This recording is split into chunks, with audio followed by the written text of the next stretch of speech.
एसपीआरटी का डेमो की तैयारी कर रहे हैं, तो ये जो कविता है वो न्यू एनसीईआरटी की जो बुक आई है उससे है।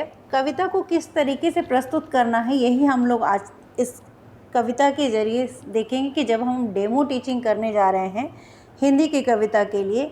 तो ये जो कहानी है दादा दादी की है, दादा दादी की कविता है। तो इस कविता को अगर आपको डेमो में देना है तो हम किस तरीके से प्रस्तुत करें। सबसे पहले क्या करें, बच्चों से उनके घर में कौन कौन है इस तरह के प्रश्न पूछ सकते हैं।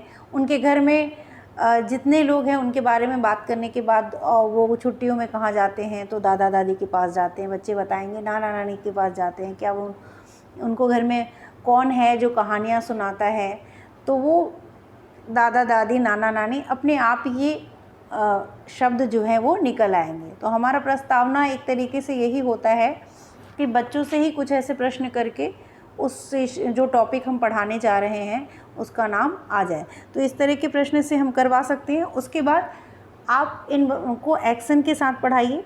जो भी कविताएं होती हैं उनको एक्शन के साथ पढ़ाना है। तो लेकिन आपको कहाँ कॉमा है, कहाँ फुल स्टॉप है, इन बातों का ध्यान रखना चाहिए। एक हमारे दादाजी हैं, एक हमारी दादी, दोनों ही पहना करते हैं बिल्कुल भूरी खादी। दादी गाना गाया करती, दादाजी मुस्काते, कभी कभी दादाजी भी कोई गाना गाते। तो ये जो मैंने सीधे सीधे गा दिया है, तो ये सीधे सीधे तो डेमो में प्रस्तुत नहीं करना है। आप अपने भाव के साथ बच्चों के साथ कुछ थोड़ा बहुत एक्टिंग करते हुए आप ये गाना गा सकते हैं। मतलब इस कविता को अपने डेमो के लिए तैयार कर सकते हैं। पहली बात तो ये कविता बहुत छोटी है, और उसके बाद आप कुछ शब्दों को बोर्ड पे भी दे सकते हैं जो इस चैप्टर के लास्ट में कुछ दिए गए हैं।